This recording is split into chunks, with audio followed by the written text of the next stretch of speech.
strange sounding loud, ride on the peace train. He conquered the wild world of pop with heartfelt songs that spoke eloquently to his times. Don't you feel a change coming from another side of time? Essentially, I lived and breathed music. That was my life. Smack you and down, the what's never done, there's always something new. He burst onto the scene in the swinging 60s, a fresh-faced teen sensation called Cat. Got out of the car with all these girls screaming. They virtually almost stripped him. It was unbelievable. I was on the road, sleeping between lorry lights. But the young star burned out in a flash. Trouble, oh, trouble set me free. The doctor said to him that, you only had a couple of weeks of life left in you. You would have been dead. Oh, baby, baby, it's a wild world. Cat climbed back, this time to even greater heights. In the 70s, he sent 7 albums into the top 10. This is a guy that could sell out Madison Square Garden 2 nights in a row without a record out. And I know that I have to go away. I know I have to go. But after selling 40 million records, he turned his back on the business, and Cat Stevens was no more. There was no more left in me. I want to get off, is what he was saying, and I want to be free. I think I see the light coming through me. His devoted fans were mystified, unable or unwilling to understand why. I'm still being viewed as someone who has said and done things which I've never said and never done. Don't hand me back to me, bitter blue, my bitter blue. Now, for the first time, he sets the record straight about his remarkable journey. The tale of a cat with 3 lives. Cat Stevens, the story behind the music. I'm trying now to come out, to give people a chance to have a bit more intimate understanding of who I am and what I believe. That paper last chance to you. Don't hand it back to me, bitter blue.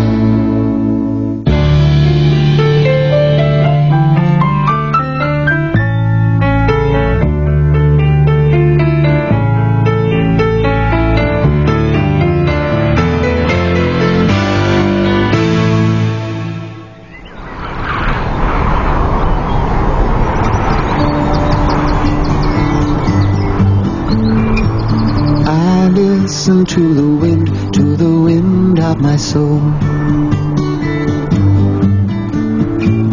Where I'll end up, well, I think only God really knows. The force that propels his soul has taken him on an extraordinary journey. More than once, he ascended the heights of stardom. More than once, he faced death. And more than once, he was saved. I swam upon the devil's lake, but never, never, never, never, I'll never make the same mistake. In a relentless quest for his true identity, he changed his sound, his persona, and even his name. Now I'm on my way, I know I am. The world knew him as Cat Stevens, the poetic troubadour whose searching songs speak to generations. I thank the moon, I had the strength to stop.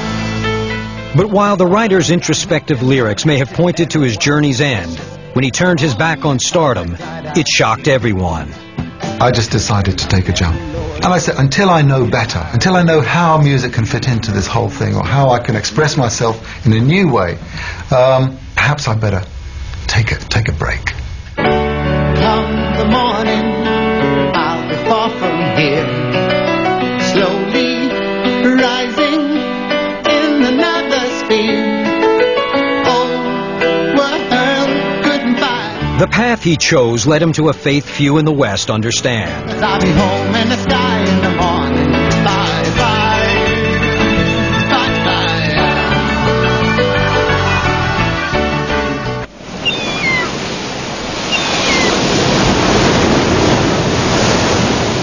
In 1975, just before he was to undertake another major tour, an anxious Cat Stevens visited Jerry Moss at his home in Malibu. I think we were hoping it was going to be a nicer day, you know, and somehow it didn't turn out that way. It was pretty much like this kind of day. With his hosts inside preparing for lunch, Cat decided to go swimming. But just as he swam beyond the surf, he was caught in a current and pulled out to sea. suddenly I realized that I was fighting the ocean, and the tide was going that way, and I wasn't getting any closer. The fear of death struck me, and I suddenly held myself and I said, "Oh God, if you save me, I'll work for you." And at that moment, a wave pushed me forward, and suddenly I was swimming back with all the energy that I needed, and I was back on land. And I thank God. On that fateful day, Cat Stevens made a solemn promise that he would repay God for sparing his life, but he had no idea how he'd fulfill it. I was just grateful to still be here, because I was a lover of life, you know, and I still hadn't worked it out, and now I was given a chance, second chance. Miles from nowhere, yes, I'll take my time. Oh yeah, to reach there.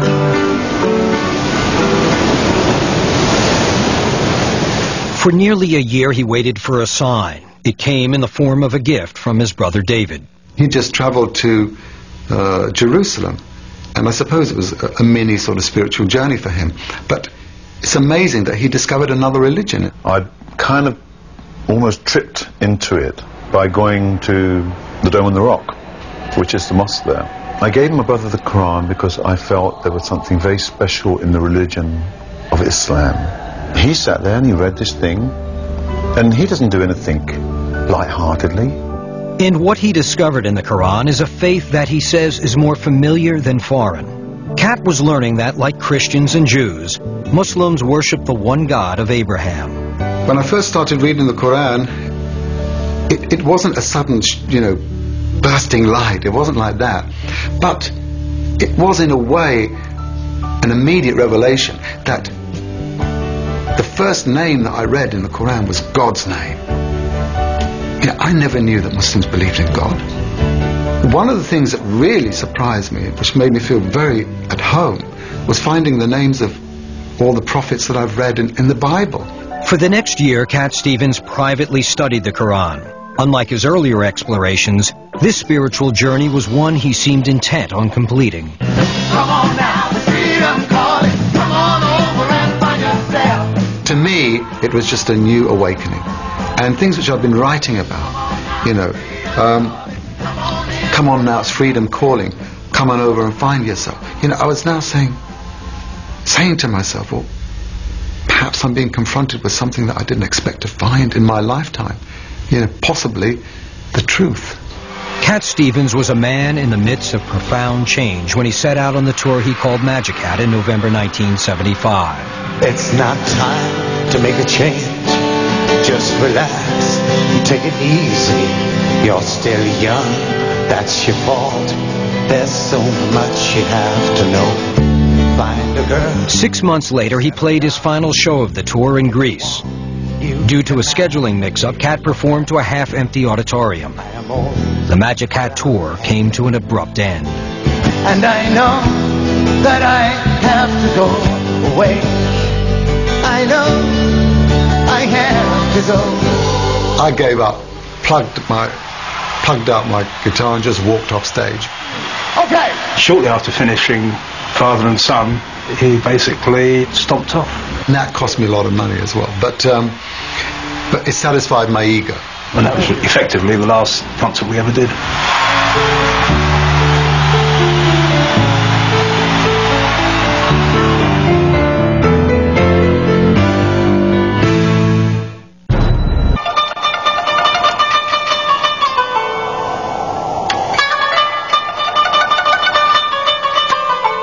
Inspired by the Quran, Cat Stevens was gradually moving toward the Islamic faith. In early 1977, his spiritual journey continued when he traveled to Jerusalem.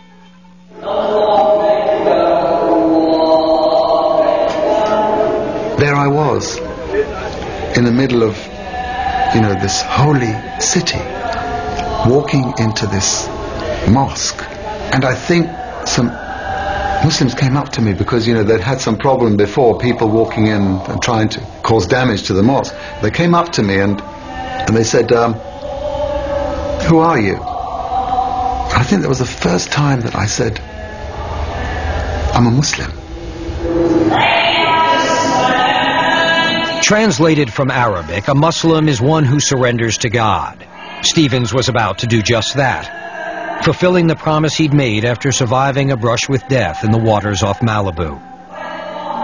But for a time, Cat Stevens would drift between the worlds of faith and fame. I was on the road, sleeping between lorry lights, all alone, stone drunk and cold. In April '77, he released Is It So? The album harkened back to his earlier work, but songs like I Never Wanted to Be a Star clearly expressed his growing weariness with the trappings of stardom. I think I see the light, not another beat in the star machine. Oh no, this time I won't go. Cat's focus was clearly shifting. The 29-year-old immersed himself in the study of the Quran. And then Stevens came across a beautiful story that in many ways mirrored his own life. I think that revelation came when I read the Quran, and it was the chapter of Joseph, the story of Joseph, the son of Jacob. It was his story that really opened my heart, and I started to weep. And I said, this is not the word of a man. This is God's word. Allahu Akbar, Allah. When I accepted the Quran was indeed a book from God, it was natural for me to accept the prophet who received this book as being the last prophet. Allahu Akbar. Then, in December 1977, he walked into London's Central Mosque and embraced Islam. Now a true Muslim, Cat Stevens decided to change his name one last time. I suppose the name that I'd always loved was Joseph. In fact, that was the first name of the school that I went to, St. Joseph's. And of course, because of the chapter of the Quran, which really opened my heart, I said, that's the name. Later, my Arabic teacher who was teaching me how to pronounce Arabic, I told him that was my choice. He said, can't you use the Arabic pronunciation? I said, yeah, why not? So, Yusuf Islam. I thought it was a hobby right up until the time he embraced Islam. I made no distinction between numerology, Zen Buddhism, salt-free diets. It had happened very quickly. How I found out, I can't remember it, by osmosis. Steve is now Yusuf. But Yusuf still had obligations as Cat Stevens. So in 1978, he made one last album. The appropriately titled Back to Earth was an eloquent farewell. I'm not seeking any more pain, 'cause I've had enough of that. I was now able to make life my art. I now have been singing about, doing so many great things and changing the world. Well, the Quran said, to me, if you don't change what's within you, you can't change anything. And so that's where you have to start. There was no more left in me. Back to Earth was his coming down, his getting off. I want to get off, is what he was saying. I want to get off, and I want to be free. Then Yusuf realized he may have to sacrifice the career to which he dedicated so much of his life. Being on stage, being highlighted, and being, if you like, the center of attention was in itself slightly idolizing.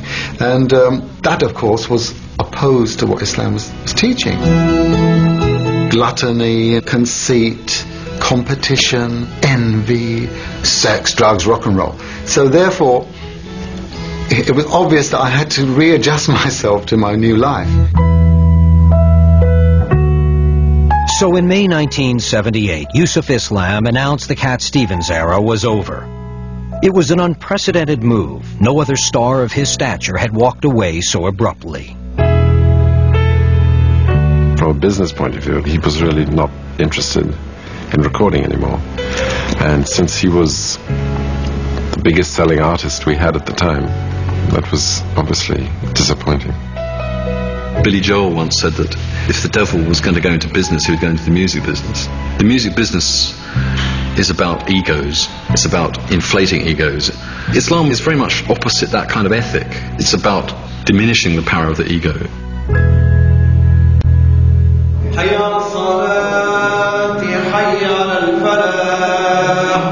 Away from the limelight, Yusuf Islam began privately practicing his faith. The director of London's Central Mosque remembers that the congregation welcomed Yusuf, but were uncertain what to make of the former superstar. The British community in general regarded this also with both fascination, admiration, and, shall I say, mystification as well. Because what on earth, what is there in Islam to make a man abandon fame and fortune so easily? While his family came to understand and support his decision, Yusuf Islam was now building a new life and leaving his past behind. He seemed to fall in love with the religion, and when it came to marriage, he was very wise in as much as he went along the route of the arranged marriage. And I think he had a couple of choices. And I remember bringing them home to see Mum, you know, and have like dinner. And then after that, I asked my mother, you know, well, which girl do you think I should marry, you know? And she said, and she told me which one. And she was right. Yusuf was married on September 7th, 1979, and was looking forward to becoming a father. Yusuf loved children. Over the years, he had made several trips to Africa and Bangladesh as the Goodwill Ambassador for UNICEF. So when he was asked to play at a children's benefit concert, he readily agreed. The thousands who came to London's Wembley Stadium on November 22nd, 1979, witnessed the final performance of Cat Stevens.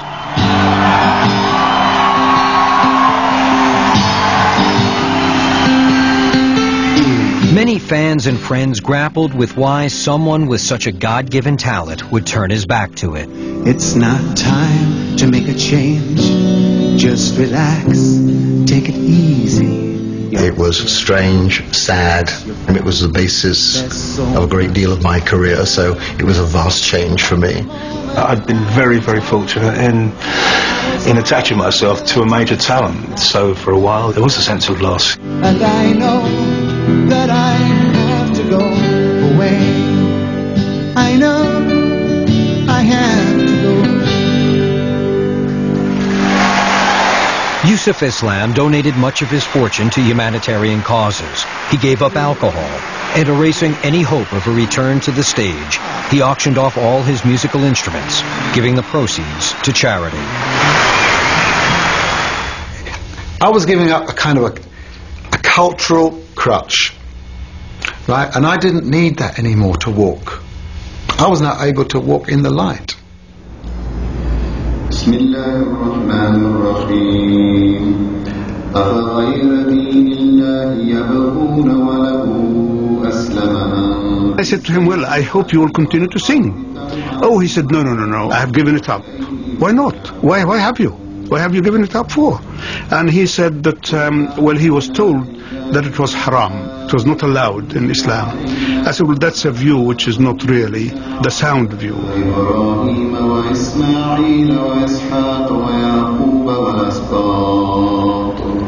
There were times when I listened to a lot of people, even as Muslims, telling me which way to go. And I was a little bit confused because there were different messages. Because there was nothing in the Quran which told me that music is forbidden. It doesn't say music, thou shalt not play. I always took the safest path. For Yusuf, the safe path meant abiding by a conservative Muslim view of music. If he was ever to perform again, he would use nothing more than his voice and percussion. Eyes for Allah, nothing but Allah. Ba is the beginning of Bismillah. In 1981, inspired by the birth of his first child, a little girl called Hasana, Yusuf Islam returned to writing. His first new work was a song called A is for Allah, a children's guide to Islam. He is very, very concerned with the blossoming, if you like, of an Islamic Western culture. And the best place to be with that is within education. That's right. What's your name? No, you know who I am? Yeah, I know. Yusuf Islam. Yeah. In 1983, Yusuf used his own money to create the UK's first all-Muslim school called Islamia. I wasn't clever, I wasn't an academic, but I knew I had a job to do, and that was to teach my child, you know, not only the academic aspects and general subjects, but how to live. His work on behalf of Muslim children pushed Yusuf Islam back onto the front page, and he reluctantly became an unofficial spokesman for his new faith, a role he would soon pay a high price for.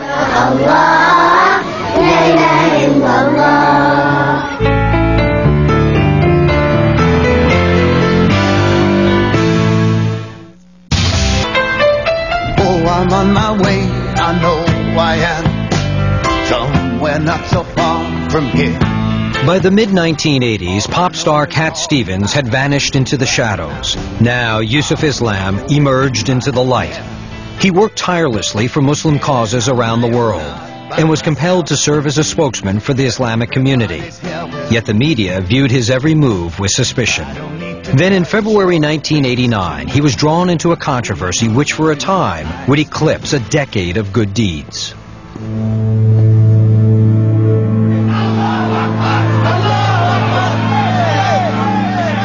When British author Salman Rushdie was about to publish his novel The Satanic Verses, it caused an outrage in Muslim communities around the world. They alleged that the author committed blasphemy by insulting God and his prophets.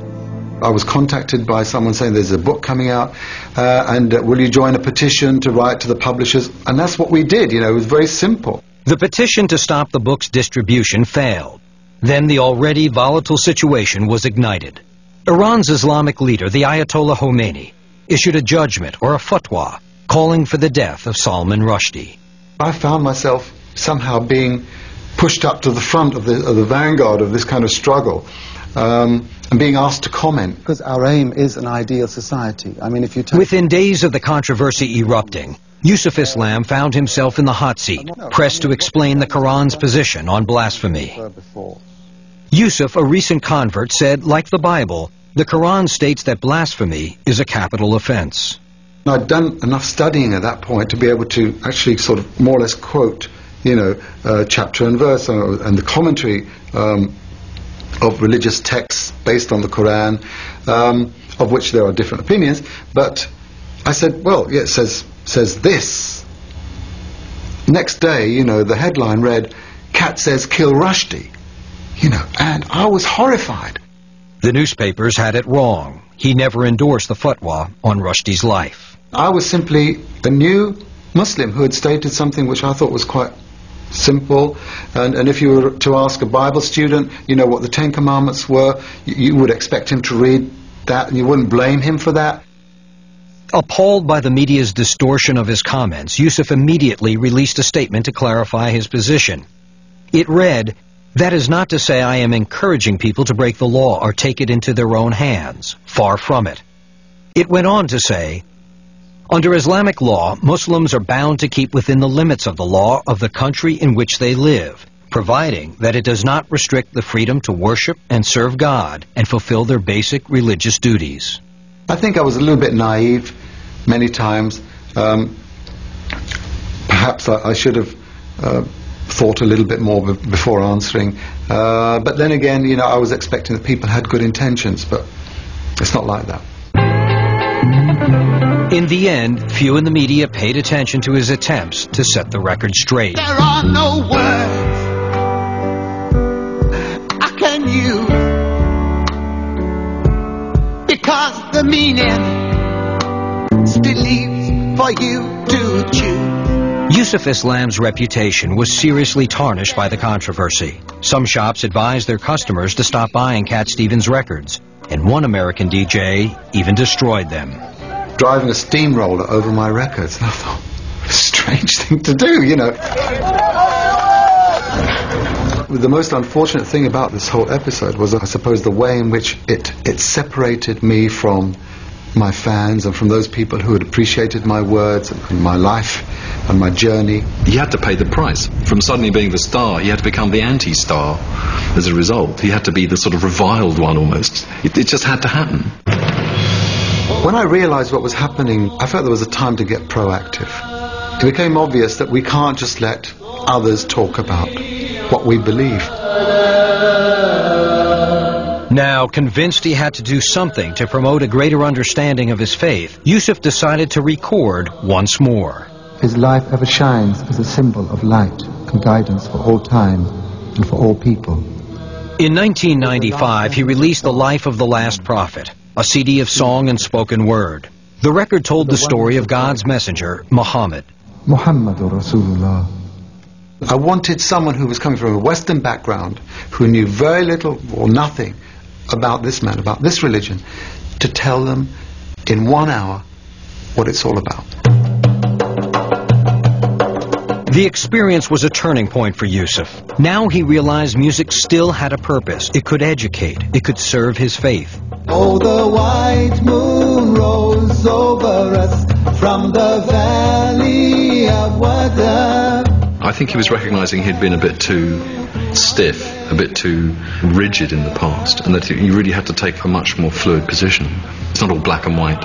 In many cases, music can have many, many positive effects. It can be very beautiful, it can be therapeutic, it can raise people's spirits. And we owe it to show gratefulness where the call is to Allah.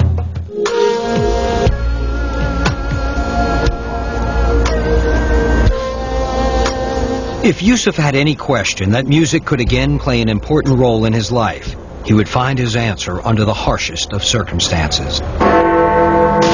Fierce fighting has erupted in Bosnia. There is said to be an enormous number of casualties in Sarajevo is confused and catastrophic. In the early 90s, the world woke up, slowly and belatedly, to the brutal conflict that was being waged in the former Yugoslavia. The battle lines were drawn along ethnic and religious lines.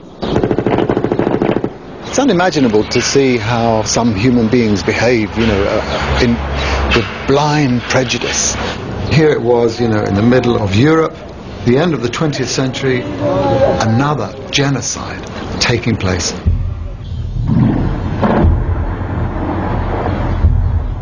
Oh, they've killed all the little ones while their faces still smiled. There was nothing to help them on the day that they died. No longer to laugh, no longer to be a child. Yusuf Islam began a humanitarian project to support the victims of the war by sending food and medical supplies. That aid was used by people like Dr. Irfan Ljubijankić. Dr. Ljubijankić, who also served as Bosnia's foreign minister, traveled to England on a diplomatic mission in 1995. While in London, he visited Yusuf to thank him for his efforts. I was really honored that he, as a doctor, as a symbol in a way of the defiance and the strength of the Bosnian nation, how he as a doctor had worked selflessly in the basement of Sarajevo, helping put together broken limbs and shot off, arms and legs. And this man, to me, was a brave man. Before he returned to Sarajevo, Dr. Ljubijankić gave Yusuf Islam a gift. A tape of a song he'd written about the enduring spirit of the Bosnian people. Just 3 months later, Yusuf received horrible news. Dr. Ljubijankić was killed when his helicopter was shot out of the sky. And I remember walking into his office the day he'd heard this news, and he looked, palpably shocked. That was the moment when I realized that the song he left me was something that I had to now do something with. I have no candles that roar, but I have faith in God alone. The song was called I Have No Cannons That Roar and became the title track of an album of contemporary and traditional Bosnian music produced and financed by Yusuf Islam. And I surrender you to no one else, my mother, Bosnia, my love. To the Western ear, they do sound a bit strange when you first hear them. But so I think Yusuf kind of picked up on that and realised that actually making a record like this was more just to raise awareness. And Yusuf didn't stop with the record. On November 15th, 1997, he drew world attention to the plight of the Bosnian people by stepping onto a Sarajevo stage. That night, in front of 10,000 survivors, he celebrated the spirit of their culture by giving his first live performance in nearly 2 decades.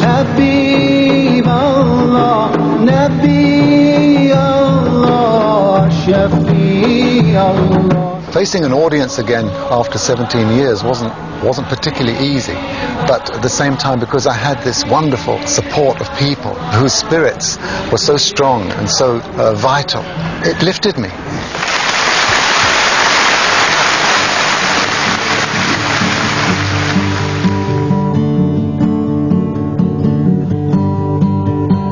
It's so quiet in the ruins, walking through the old town. Stones crumbling under my feet, I see smoke for miles around.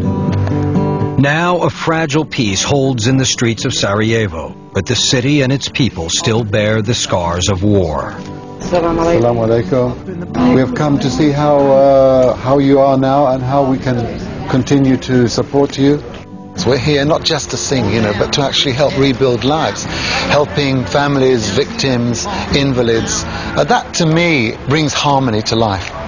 And songs give a background. If you ask me who my God is, on whose name I call, if you ask me who my God is, He's the God of us all, Allah the Merciful.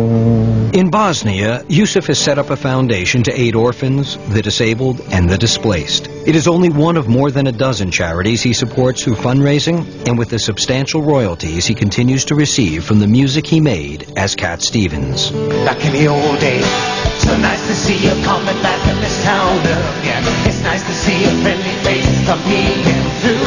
Haven't seen you in the afternoon now. Paradoxically, the world he lives in today, the Islamic world, he's just as busy. They make just as many demands on him.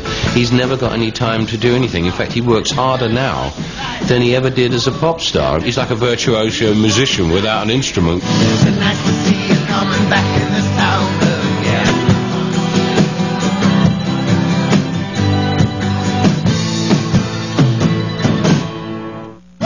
Music, movies. I've been happy lately, thinking about the good things to come, and I believe it could be something good has begun. From Mozambique to Malaysia, from the Sudan to Turkey, Yusuf Islam travels extensively as a humanitarian ambassador and philanthropist.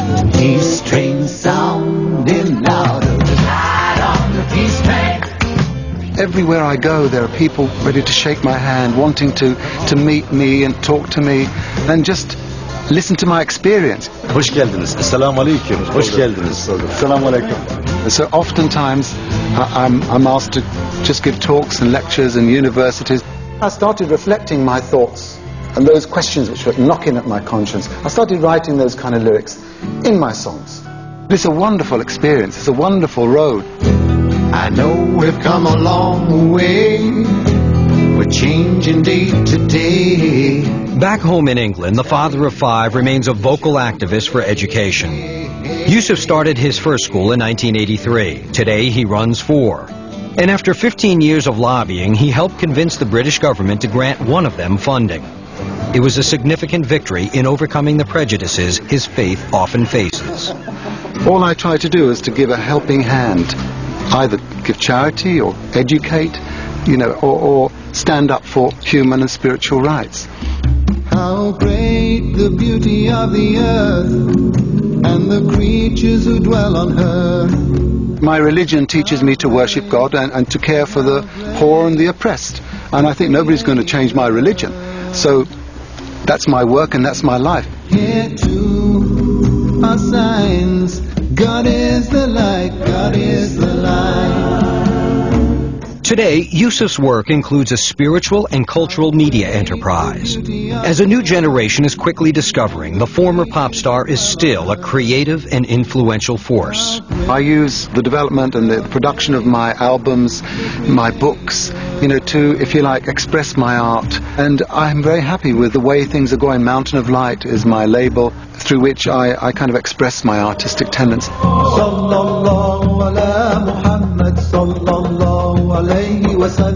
There's very few people of his sort of fame and wealth who've actually directed it to sort of something really positive. He's actually done a lot of real good things with it. I mean, he's not necessarily done everything right. Cause I will learn to understand. If I have a helping hand, I wouldn't make another demand all my life. Whoa. After much searching, the man the world loved as Cat Stevens has found his answer. And faith has brought him a fulfillment that fame and fortune could not. It's the answer lies within. So why not take a look now? Kick out the devil's sin. Pick up a good book now. His is an amazing journey with a moral foretold in the enduring words he wrote and the songs he sang all those years ago. I wouldn't see myself in any way slipping back into those old boots, that I used to wear, whatever color. But definitely communication is my business now. And I think that music is one of the forms of communication. It's an international language. So whatever will speak to people, whatever people will be ready to listen to, I'll be there, I hope. Get your bags together.